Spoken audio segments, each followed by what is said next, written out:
Good afternoon, Yellow Army, and welcome back to another edition of Inside Plainmoor. Today, of course, I'm delighted again to be joined by United manager Gary Johnson. How you doing, Gary? Have you had a decent week?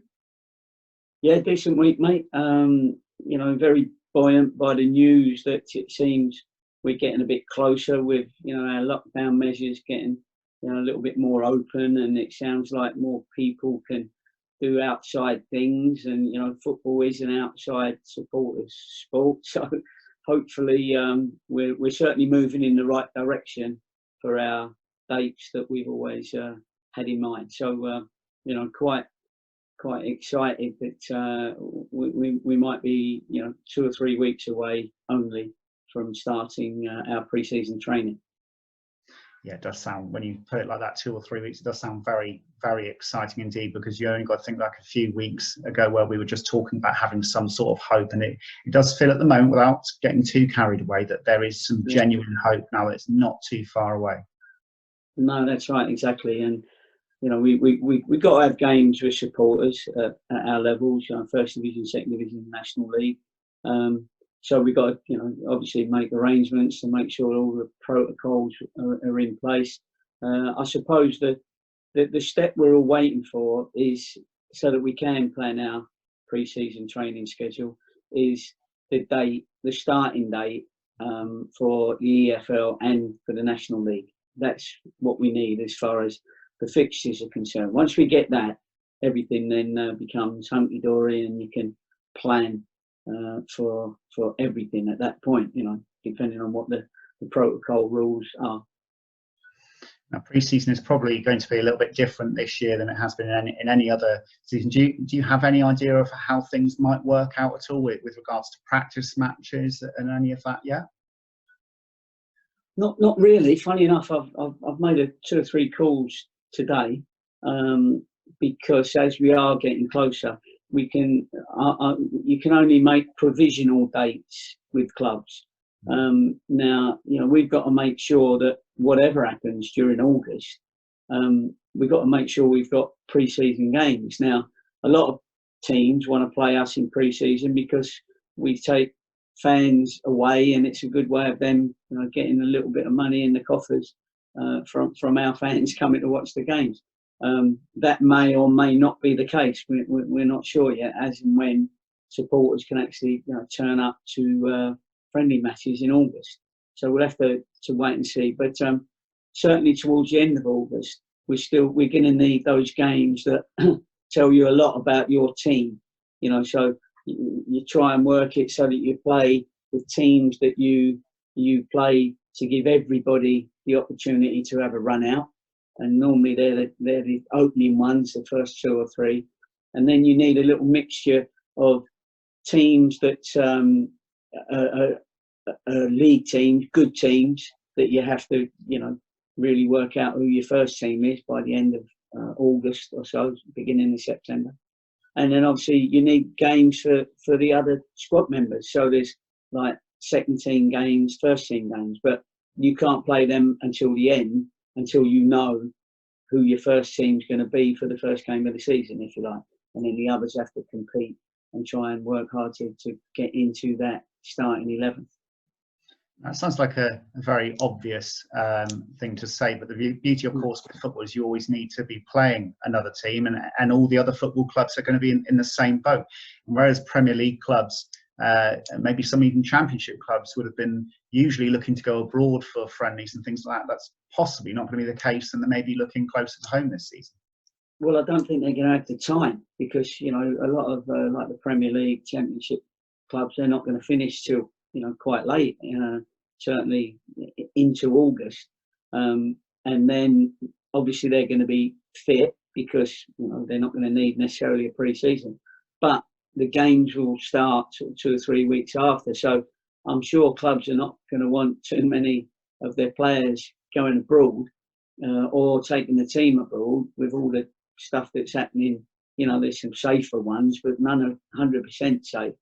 And then sort of come back and 3 or 4 of them have got the virus, sort of thing, just before the season. So I think people will be quite sensible and probably stay closer to home. and just make sure that their own stadium and the stadiums that they're going to play in, especially at our levels and the lower levels, we've got to make sure that everywhere meet the criteria of the rules and regulations of making sure everything's safe for players, supporters, and anyone else who comes to the game. Now, obviously, Lucas Cavalieri has actually recently. What was that? Lucas Cavalieri. I think I've got it near enough right. Yeah, you got it close. But Lucas has come back from Brazil, and what's the latest on him? Is he back in the fold now? Or? Oh yeah, he's had his 2 weeks quarantine. We checked where he went back to, because he kept telling us, I need to go home just to see some family. And to be fair, it wasn't in the major part of where their epidemic has got its epicenter, sort of thing. So, but he's been back now. He came back. He was only away for maybe 2 weeks, and he's been back 3 weeks now. So he's back in Torquay, back in his flat, and he's been out. He's been in quarantine for 2 weeks, and he's fine. So he's back now. He can walk about, go to the shops, because he's had his 14 days quarantine. Great. It must have been a very testing time for him in particular, but it's so great to have him back. And obviously another busy week of football in the Premier League and also the Championship. However, the week began with some disappointing news that your son Lee Johnson had departed Bristol City. Now, having been Bristol City manager yourself, of course, it's obviously a club that you're very familiar with anyway. But did it come as a surprise at all, given the progress that the club have made under Lee during the last few years? Well, nothing surprises you, does it, in football nowadays? But it's always difficult, probably, to look at it in a way that, if you're 12th in the Championship, then does that warrant, the club moving you on? Now, Lee got on very well with the club and vice versa. And I think it was with a heavy heart that they made that decision. Unfortunately, the average managership in the Championship, I think, is 18 months. And Lee been there 4.5 years, almost very similar to the day that I was there, 4.5 years. And I think that what happens is, because there was big expectancy and hope that they may get into the playoffs at least, despite there being some massive clubs in the Championship. After lockdown, I think they lost 3 or 4 games 1-0. Did all right in a couple, didn't do very well in a couple of others. And it's a results business, as we all know. So even, if the manager's done very well in the club, what Lee's done, he's taken Bristol City to another point as far as he's took it forward.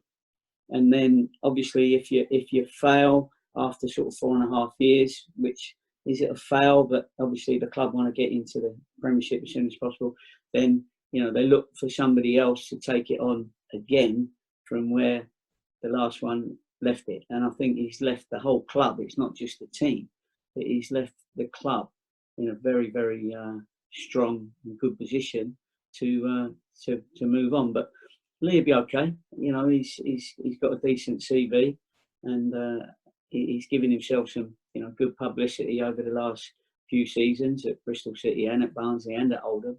So he'll be okay. And it was, some people say it was time, and sometimes as a manager, you have to keep reinventing yourself, sort of thing, after a certain amount of time. If we did these Zooms every day, people would get fed up, probably, with your little idiosyncrasies and so on and so forth, But so listen, it probably was time, and but he'll move on. Bristol City will move on, and it's just part of football. You just hope that you can stay in the game at a very, very good level, which I'm sure he will. Now, one reason in particular that brought that up. It's close to home, of course. Torquay United have benefited from a number of cities' exciting young talents. They've been gracing Plainmoor during your time in charge. Jake Andrews initially on loan, of course, Connor Lemon, Hay Evans, Robbie Cundy, Sekou Jane, Opie Edwards, and apologies if I've missed anybody out. Yeah. Do you envisage that relationship having the change of manager having any direct impact on you being able to get hold of those promising young players that we've been seeing at Plainmoor the last 18 months?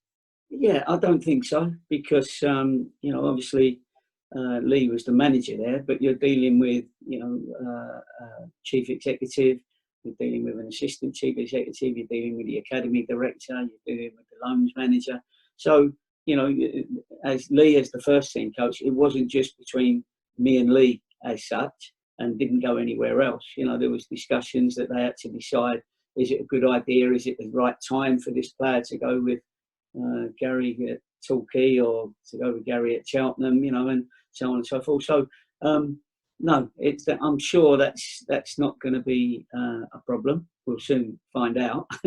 But you know, it's something that it's good. Obviously, it's good for us, but in my opinion, it's good for them as well. I mean, I took Joe Morrell at Cheltenham for a season. Did fantastic for me.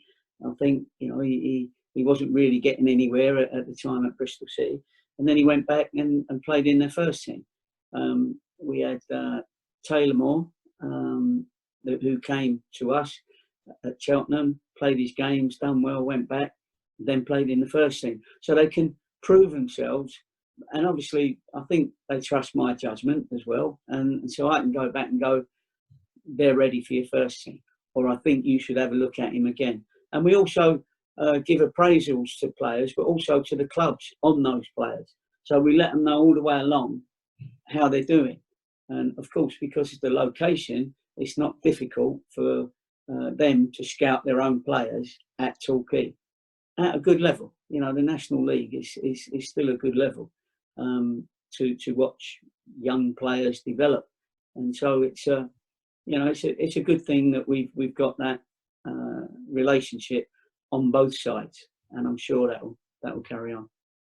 Because, like you say, guys, it's two professional clubs with a professional agreement. It's mutually beneficial, isn't it? Because it's not as if Torquay are taking players, you know, out of Bristol City's first team. It's players that need games, that need experience to develop to become Bristol City first team players in the future, isn't it? Well, you develop a lot quicker when you're somewhere where it matters. You know, with all due respect to under 23s, you know, that matters when they play in that particular under 23 game. But when there's livings at stake and you're at a club where supporters need their team to do well, you're under pressure to do well because of the bigger crowds.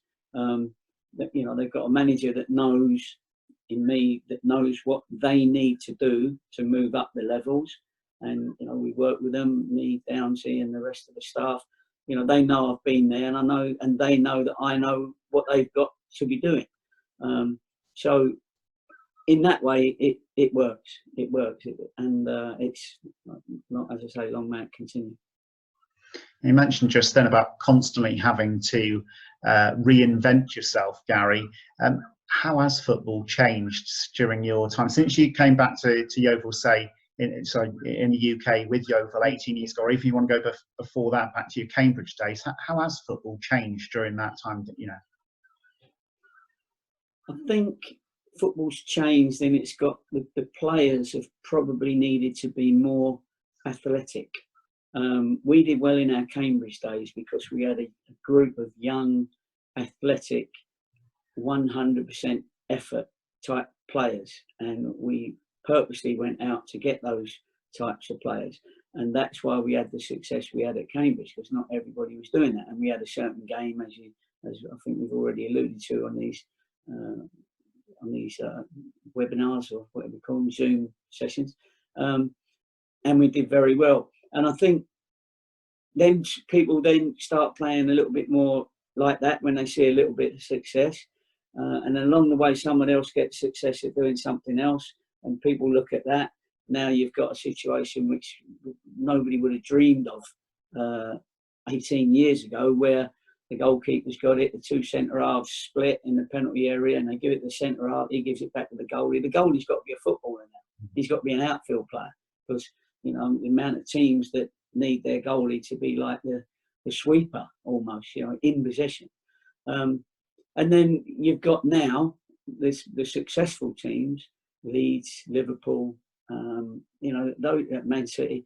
The successful teams are the teams that press with energy, and they're 100% athletic, fit, strong, try and win the ball back early, all that sort of stuff. So it has changed in its ideological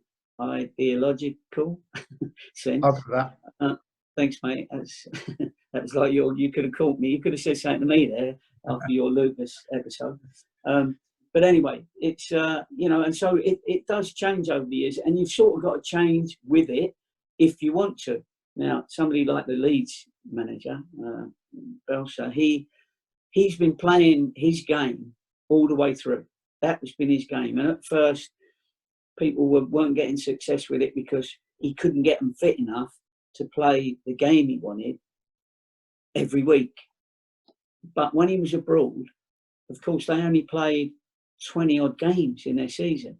When you come to England, which is why probably they failed at the end of last year, is that all of a sudden you're playing 46 games, and that's a big effort. More than 46 games, because you've got the cup games, etc. And to have the fitness that is required to play his game, it's sometimes you break down with 10 games to go.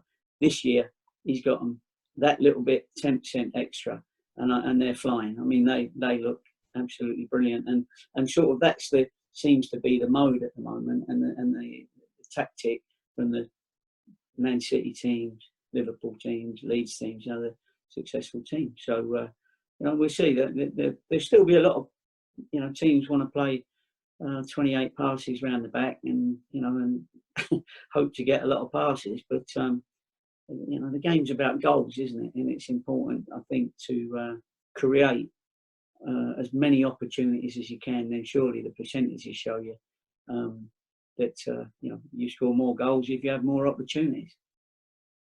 I think that's one of the secrets to your longevity in the game, Gary, is that you've been willing to adapt. A good heart surgeon, mate. that hasn't gone amiss either, has it? You've been constantly adapting, taking on board new ideas, and do you think that's one of the secrets why you're still in the game? And obviously, it's not a foregone conclusion. Some managers have a couple of jobs and find it very difficult to get back into the game. Well, they do, and as I said, in the Championship, a lot of people, it's 18 months is the average. I think Lee was the longest serving manager in the Championship before he left. So, yeah, I think with me, it's just an enthusiasm and a love for the game. I don't say that sort of lightly, because it sort of takes over your life. It does, because that's what it is. It's your job, and you've got to make sure that you keep up with it, and you enjoy keeping up with it. And you've got to enjoy that daily work with the players, and enjoy the work that you do in developing players, developing coaches that are your number 2, 3, so on and so forth, and also enjoy the club that you're at. And it's so important to have that affinity with that club and want that club to be successful, not just you as a person, but that club to be successful. So what gets you going is the little bit of success that you've seen that brings the whole club together: players, supporters, directors, press. And when you get that, there's that warm feeling that you've done the job of bringing that club together. And there's we're doing it at Torquay at the moment, and we need to keep that going, and we will do, because as I said before, when I'm interviewed for a job, I'm also in my own head interviewing the interviewees, because I want to make sure that they have the same thoughts as me, and they can cope with my personality, and I can cope with theirs. I think that's why you get a longevity in the game, because you're picking the people that you want to work with, and that's if I had a group of coaches in front of me, and I know people just take the first job that comes up because it's a job, but I've been lucky enough to pick and choose on occasions, and as I say, it's gone okay, and I've enjoyed my career, and I'm going to enjoy the rest of it, and it's certainly going to be a long time yet. When you're talking about those, what you were saying just then, Gary, it's very difficult not to think back to the scenes after the Eastbourne game when it was confirmed that we were National League South champions. And here at Plainmoor, of course, you've got a terrific relationship with the Yellow Army. It must really help you when you know you've got that backing, saying that about the affinity and everyone working together. But it must really help when you know that they really are in your corner. You can see that at the end of games when you're going over to the pop side and clenching your fist when we've won a game. Yeah. Well, it's not an act. You've got to make sure that, and if managers talk to me about, my own sort of personality and how do I manage and all that, I would say be yourself, because you just can't act. Supporters would suss you out. If I was doing the fist punch just for the sake of doing it, people would soon suss that out. If you're shouting at a player because on that occasion you've decided to be angry, even if you wasn't, they'd suss that out. Nobody's stupid. So I think it's that trust that, if things go well, you say, thanks very much. We're all part of it. It's great that it's gone well. If it hasn't gone well, then you have to hold your hands up sometimes and say, look, that hasn't gone well. You don't fudge it. You don't try and, tell people something else that they've actually seen, because there are some very, people that watch a lot of football, and they're quite qualified to have an opinion. So you've got to be very careful when some know that they're trying to con them to make out we played well when we haven't.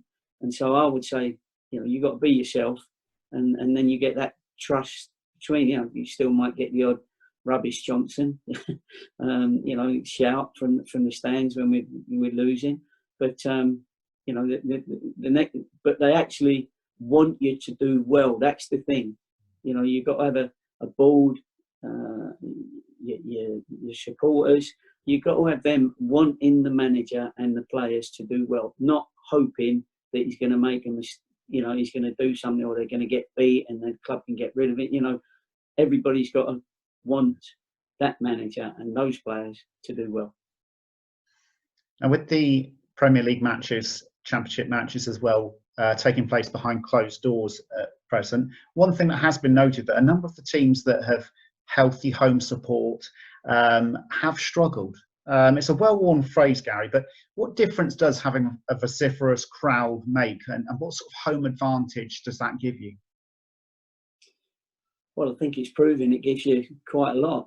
This lockdown has proved that, there's a lot of away teams, as you say, that have got results, and it's a real leveller not to have a home support. I mean, you can always say to your players, shut it out. Sometimes I say, believe that they're shouting for you, enjoy the atmosphere, that sort of thing. But it's if you've got a support that is vociferous, was the word you used. Yep. Lovely, good word, mate. If you've got that, then the players are more comfortable, and they play with a confidence. And if somebody's not hoping that a player's going to mess up so that they can shout, rubbish, so-and-so, and he knows that they're going to be supportive, he will then try more things, and his best game will come out. And that's it. It's trying to get everybody's best game to come out. So therefore, because it's a leveller, that when there's no crowds, it's about players' confidence and ability, of course, to the confidence to bring out their ability in those games, because they haven't got any pressure. So so that proves that the crowds can help. And I always say, a very positive support is worth a goal a game. And that might be, I'm not influencing the referee, but there's 4,000 people scream when there's a 50-50. Do you know what I mean? It's for a penalty or something. It's human nature that your arm automatically goes like that and then like that for a penalty. You know what I mean? So sending offs. You know, it's always looks worse, doesn't it, when it's a late tackle on a home player and the crowd will scream. So those sort of things. So hopefully when we get back, and our Torquay fans are very, very good at that. I think we mentioned 3 games. You know, they're not getting people sent off. The lads are getting sent off themselves by, you know, a misdemeanor. But we do create a good atmosphere for their own team and against the opposition, and that's where you need that support. And you know, congratulations to our fans, because they'd be top of the league, and we've got to make sure that we catch up with our fans. Yeah, the day that the team is playing in front of the Yellow Army at Plainmoor again can't come soon enough. But in the meantime, we have had some more contributions from the Yellow Army this week. First one is from Fiona Waller, who has given us a question. It's very similar to one we had a couple of weeks ago, but I don't know if you've got any other thoughts on it, Gary. She says that her husband and I are season ticket holders and sit past the halfway line. We notice that throughout the season, the linesmen get torrents of abuse from the opposition manager and assistant of the away team at close quarters. It's inevitable that they'll be influenced into making incorrect decisions to avoid further intimidation. The suggestion, again, it's the second time we've had it, is to swap benches. Any further ideas on that one, Gary? Have you given any more thought? I prefer the one we're in, because you've got all our home supporters around us anyway. Yeah. You know, not that it matters whether you're near the tunnel, but I think sometimes it can affect your head when you're near the linesman, because I have to shut Downsy up at the best of times, because he likes to give the fourth official a bit of stick. It used to be me, but now I'm sort of calming him down. So if you had the linesman there, it's easy to have a pop at him and lose your concentration. And I also think that our home crowd behind their dugout do a good enough job anyway for us. Do you know what I mean? They are very clever at, when a opposition manager starts screaming and shouting, you know, they're screaming and shouting sort of back, and it's just that takes the opposition manager's concentration away sometimes. So, and if they need to, you know, say well done linesman or not very good linesman, then they do. And so I'm happy that we are where we are, and we've got our supporters behind, you know, in the Bristow stand up that end. Well, thanks for your question, Fiona. We've got next up is Jack Stolworthy.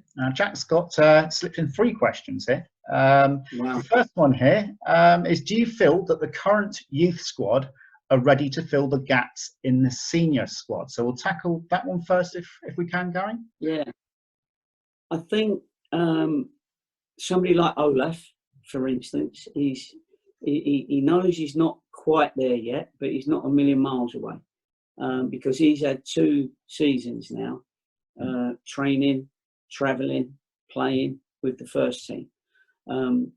So he's probably closer than the other 3 lads at this moment in time, because Louis Slough had 6 months out with a back injury, so I'm hoping he'll be a little bit closer, because he's had a year with us. And then Owen and JJ, you know, they're both young lads. And although they've trained with us, at the moment, you know, their job is to develop, learn, because there's a point where lads turn into men, and there's a point in the middle as well where, you know, they're just about to become men. You can tell, because, you know, when you interview them, they still look like boys, because obviously they're young, but their football is still immature, if you like.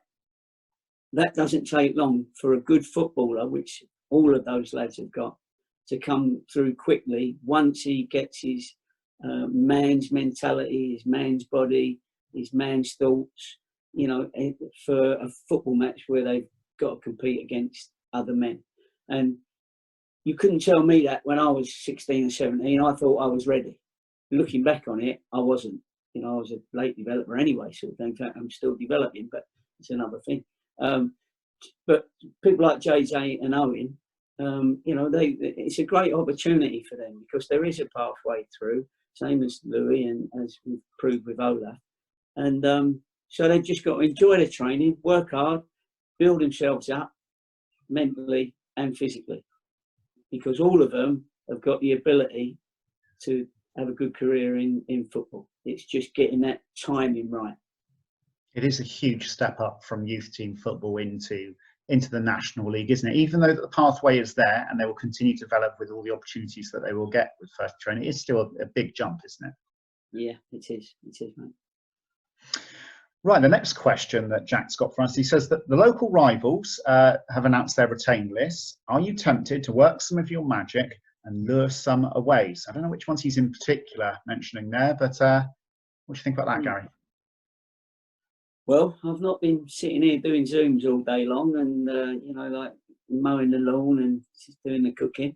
Of course, we're very, very active out there at the moment, and you can't win them all, and you've got to make sure you've got a list so that when one falls by the wayside, you're looking at someone else. I know people like you to sort of go out and pick up a Wayne Rooney, and they go, "Oh, what a signing that is." Well, we can't afford Wayne Rooney, and he wouldn't come anyway. But we're looking for our own Wayne Rooney, if you like, that we have identified out there through the season. It might be people that we played against. It could be people that have played with me previously. But we're just keeping an eye on who's become available. And then we've got to get the timing right, that we don't lose the ones that we like because we've been too late waiting for them, that we don't invite somebody and then he takes a month to decide, and all of a sudden you go somewhere else and you've missed out on 3 others. So we're working every day, myself, Pete and Downs here, we WhatsApp, video every other day to just update on what we've all done. So, I think I've gone on record of saying that we've got 3 confirmations that I can't say yet. So there will be, 3 players that we will be able to, as soon as I can, when it's sort of official. It can't be official until they actually can sign a contract, and we're still waiting for the details of contracts that people sign. Yes, we can say somebody signed a pre-contract, and that might be something that we do in the next week or so. But we've also got another, 2 or 3 that we're hoping to bring in as well. So we're pleased that we've got the bulk of last year's team, because that wouldn't be a million miles away, as we keep saying, if they'd have stayed fit. Right? We haven't said that for a couple of weeks, I don't think. Unfortunately, we missed that. That group of lads just needed maybe a little bit of experience to come in with it. A couple more players in case we do, get a little injury situation again. Sorry, mate, I just waved at my wife automatically. She's just gone out shopping. Normally it's me that goes shopping. No, it's not. So we feel that with the group that we're going to bring in, and everybody's going to be cutting their squads, i.e., you're not going to go on to the days of having 24, 25 first team professionals. It's going to be more like 18 or so now with a couple of young lads. So, but we're confident that the group that we've got will definitely compete at this level, and so we'll let people know at the right time. But just because other people are making statements on who they've signed, there's not loads out there, but we've already got ourselves 3 lads that are committed to us, and then another couple we're still working with or working on.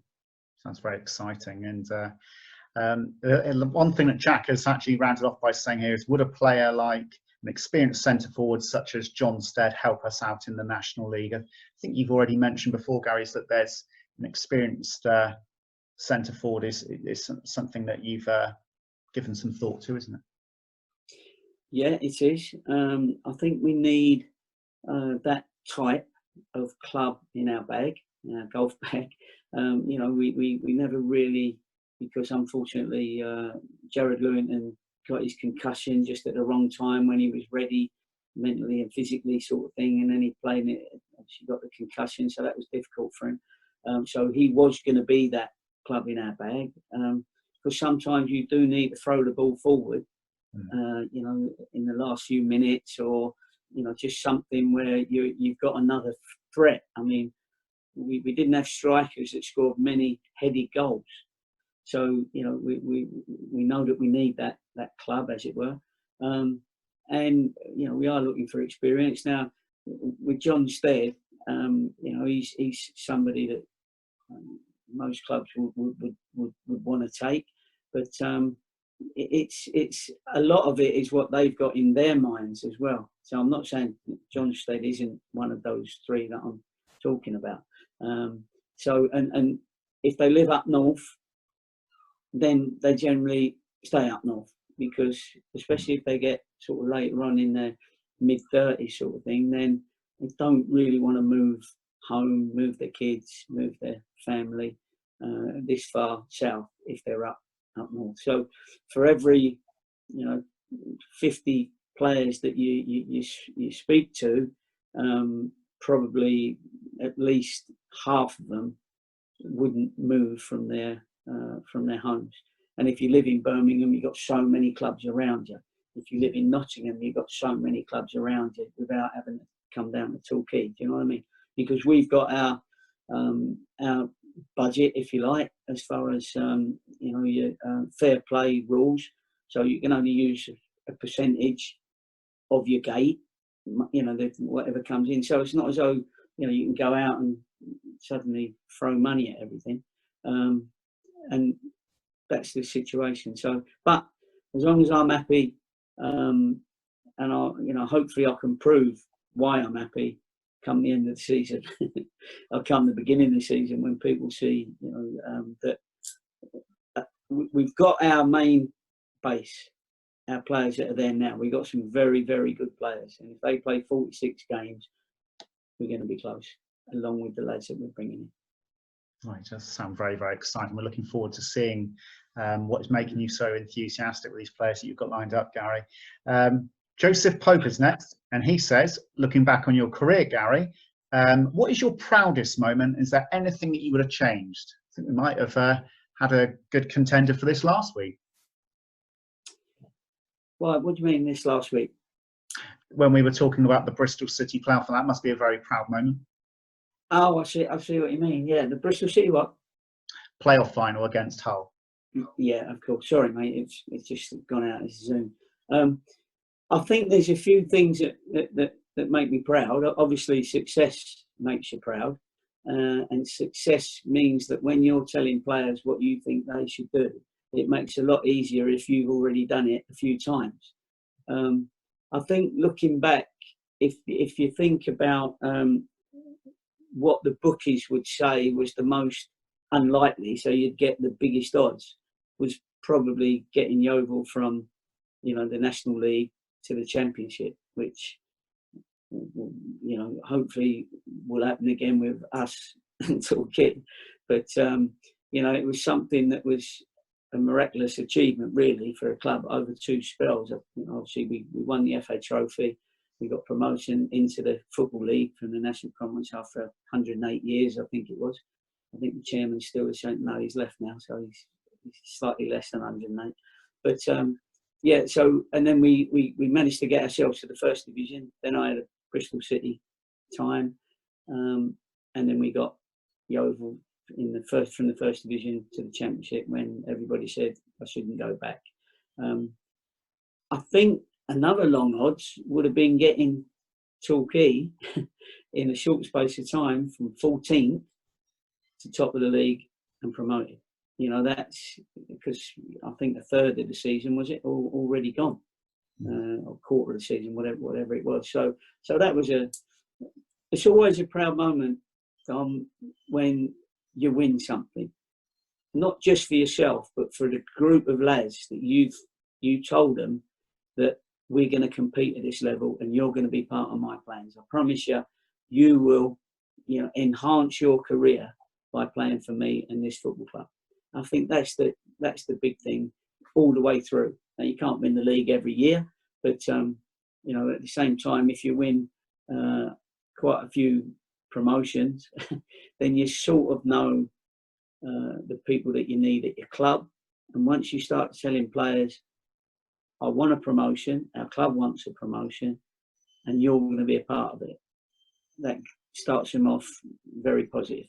So, you know, there's a lot of proud moments, mate, but maybe that's the most unbelievable one, to go to the national conference, to the championship with Yeovil.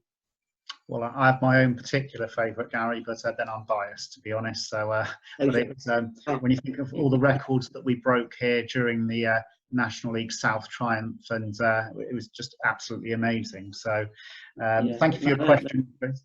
Yeah, thanks. No, I mean, just going back on that to turn a club around from the atmosphere and the feeling that there was at that time so quickly was fantastic. Right, and lastly, we've got Kat Brassington, who has got in touch with us to tell us that Ian Blunsom, it's his birthday on the 15th of July. He's a lifelong fan who often travels down from Worcestershire for home games. So we just wondered whether you could wish Ian Blunsom a happy birthday for the 15th of July, Gary. We get a few of these, don't we? I should start charging. Well, Ian, I don't know, how old is it? It doesn't say how. They're obviously keeping that to themselves. I haven't got an age here. He's probably a lifelong supporter that's 12. Anyway, Ian, however old you are, mate, happy birthday. It's you know, I presume you're you know, if you've been a lifelong supporter, you're more of a mature gentleman. So thanks for your support, mate, and hopefully we'll see you at Plainmoor pretty soon. Yeah, happy birthday, Ian. From everybody at Talking Our Way, look forward to seeing you back at Plainmoor again very, very soon. Well, thank you for joining us again today. And Gary, thank you again for joining us today. And thank you for your contributions today, Yellow Army. It's great to see you get involved. You're always welcome to just drop us an email at yellowarmy@talkunited.com. And they know we don't cut out any questions either, don't they? Every email that's sent in to us exactly is asked to Gary. Yeah, no, we got nothing to hide, and often I don't know the questions before you say them. So you know, if they're a little bit incomprehensible at times, my answers, then I apologise.